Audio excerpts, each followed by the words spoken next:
Hello everyone, welcome to 2D echo part 3। अगर आपने हमारा पार्ट 2 देखा होगा तो आपको याद होगा कि हमने वहाँ पर 2 प्रश्न पूछे थे। तो पहला ये था कि अगर पेशेंट का नॉर्मल ईएफ है तो क्या उसका कार्डियक फंक्शनिंग नॉर्मल होता है, और दूसरा प्रश्न था कि अगर पेशेंट का ईएफ एबनॉर्मल है तो क्या कार्डियक फंक्शनिंग एबनॉर्मल होगा। तो ये हमारा प्रश्न था, तो उसका उत्तर हम इस वीडियो में मिलने वाला है। जब ईएफ लो होता है तो हमारे मन में बात आती है कि इस पेशेंट का कार्डियक फंक्शनिंग जो है, मतलब पंपिंग जो है वो रिड्यूस हो गया होगा। तो ये बिल्कुल सही है। अगर ईएफ लो होता है तो मोस्ट ऑफ द चांसेस होते हैं कि कार्डियक फंक्शन जो है, कार्डियक आउटपुट जो है वो कम होता है, पर हर वक्त ऐसा नहीं होता। तो ये हम समझते हैं ईएफ के फॉर्मूला से। ईएफ का फॉर्मूला है stroke volume upon an diastolic volume into 100। तो ईएफ जो है उसको हम लोग परसेंटेज में कैलकुलेट करते हैं। तो इसका अर्थ है कि ईएफ जो होता है वो डायरेक्टली प्रोपोर्शनल है स्ट्रोक वॉल्यूम को, और ईएफ इनवर्सली प्रोपोर्शनल है एन डायस्टोलिक वॉल्यूम को। इनवर्सली प्रोपोर्शनल का अर्थ है कि अगर ईडीवी कम होता है तो ईएफ बढ़ेगा, अगर ईएफ जो है वो रिड्यूस्ड होता है तो ईडीवी बढ़ेगा। तो ऐसा होता है इनवर्सली प्रोपोर्शनल का मतलब। तो कौन सी ऐसे केसेस है जहाँ पर ईएफ बढ़ता है तो ईडीवी कम होता है, और कौन सी ऐसी केसेस है कि ईएफ अगर रिड्यूस होता है तो ईडीवी बढ़ेगा।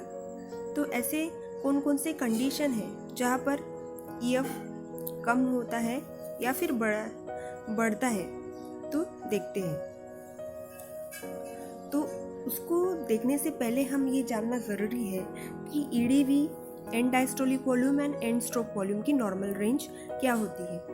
तो ईडीवी, एंड डायस्टोलिक वॉल्यूम का जो नॉर्मल रेंज है वो 85 होता है, उसमें प्लस माइनस 15 ml पर मीटर स्क्वायर हो सकता है। उसके बाद है एंड सिस्टोलिक वॉल्यूम, तो इसकी नॉर्मल वैल्यू होती है 35, इसमें प्लस माइनस 5 ml पर मीटर स्क्वायर हो सकता है। तो अभी देखते हैं ऐसी कौन से कॉजेस है जहाँ पे एलवी का साइज बढ़ जाता है। तो उसमें आता है डायलेटेड कार्डियोमायोपैथी, सेकंड है एंटेरियर मायोकार्डियल इन्फाक्शन, थर्ड है इस्केमिक कार्डियोमायोपैथी, फोर्थ है एलवी वॉल्यूम ओवरलोड। उसमें आता है एमआर मतलब mitral regurgitation, aortic regurgitation, PDA. उसके बाद है एलवी प्रेशर ओवरलोड मतलब एओर्टिक स्टेनोसिस, हाइपरटेंशन। तो ऐसी सभी कंडीशन में ईडीवी बढ़ा हुआ मिलेगा। तो जब भी ईडीवी बढ़ा हुआ मिलेगा तो ईएफ जो है वो ऐसे कंडीशन में रिड्यूस होता है। अभी देखते हैं कि कॉजेज ऑफ स्मॉल एलवी। तो रिस्ट्रिक्टिव कार्डियोमायोपैथी में हमें ऐसे फाइंडिंग्स मिलते हैं। उसके बाद है hypertrophic cardiomyopathy, hypertensive heart disease, aortic valve stenosis, ventricular thrombus, intracardiac tumour, athletic heart. तो ऐसे सभी कंडीशन में ईडीवी जो है, एंड डायस्टोलिक वॉल्यूम, कम होता है। तो ऐसे कंडीशन में हमें ईएफ जो है वो बढ़ा हुआ मिलेगा नॉर्मल से। तो फॉर एग्जाम्पल देखते हैं कि ऐसा कब होता है। तो हम यहाँ पर देख सकते हैं कि पहले केस में जो स्ट्रोक वॉल्यूम है वो 60 है, and EDV, and diastolic volume 100 है। जो फॉर्मूला है ईएफ का equals two stroke volume upon EDV, हमने वैल्यू फर्स्ट केस में पुट किया तो 60% आया ईएफ। और सेकंड इसमें हम लोग देख सकते हैं कि ईएफ जो है वो भी 60 है, बट यहाँ पर जो स्ट्रोक वॉल्यूम था वो पहले से कम है, 48 ही है, एंड डायस्टोलिक वॉल्यूम है वो भी पहले से कम है। स्टिल यहाँ पे हम ईएफ देखते हैं तो क्या हो रहा है कि हमें नॉर्मली दिख रहा है दोनों कंडीशन में।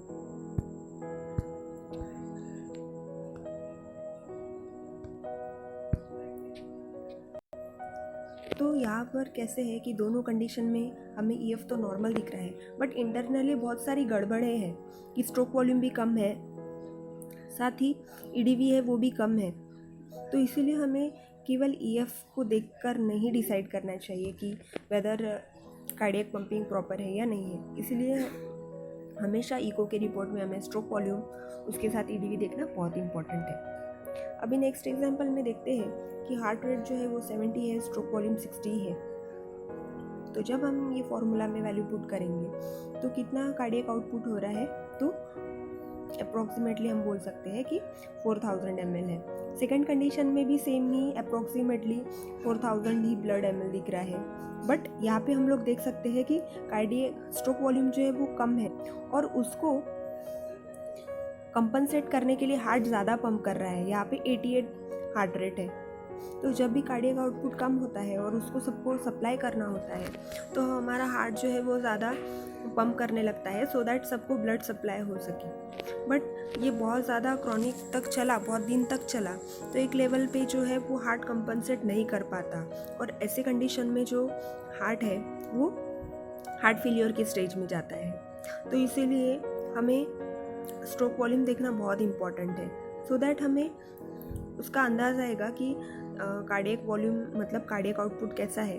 तो हमें हार्ट रेट साथ ही स्ट्रोक वॉल्यूम भी देखना बहुत इम्पॉर्टेंट है। अभी हार्ट का चेम्बर एनलार्ज हुआ है या कॉन्स्ट्रिक्ट हुआ है, किस पैरामीटर से डिसाइड होता है, तो उस पैरामीटर का नाम है इंटरनल डायमीटर।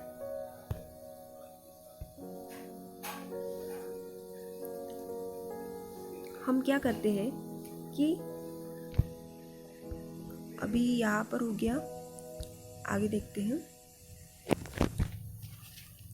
लेफ्ट वेंट्रिकल का internal diameter during diastole and systole 2D को में कैलकुलेट करते हैं, जिसके ज़रिए जिससे हमें पता चलता है कि हार्ट का एनलार्जमेंट है या कॉन्स्ट्रिक्शन है।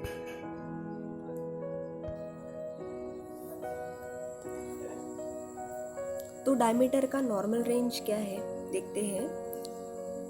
तो नॉर्मल LV-EDD का नॉर्मल रेंज होता है 36 to 52 mm।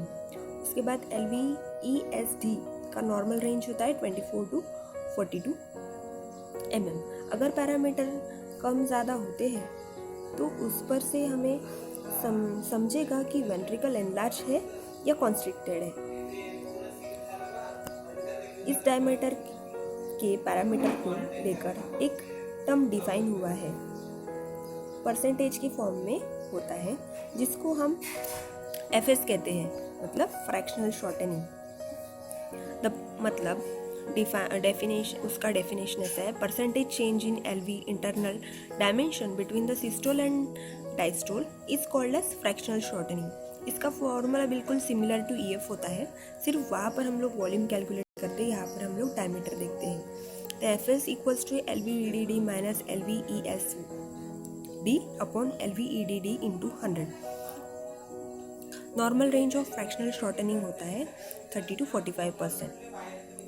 Reduce fractional shortening is an indicator of systolic dysfunction on left ventricle. अगर हमारा इजेक्शन फ्रैक्शन कम होता है तो वो हमें इंडिकेट बताता है कि सिस्टोलिक डिसफंक्शन है।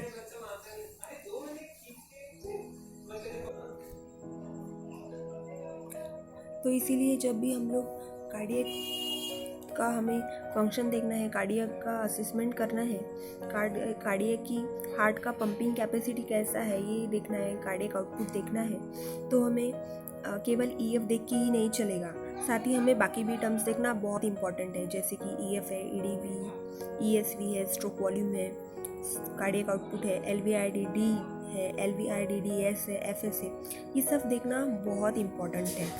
तो this is all about today session. Hope आपकी क्लिनिकल प्रैक्टिस में आप जब भी 2D इको का रिपोर्ट देखोगे तो आप इसी तरीके से देखोगे और आपको ये वीडियो के माध्यम से आपको हेल्प होगी आपके क्लिनिकल प्रैक्टिस में। Thank you.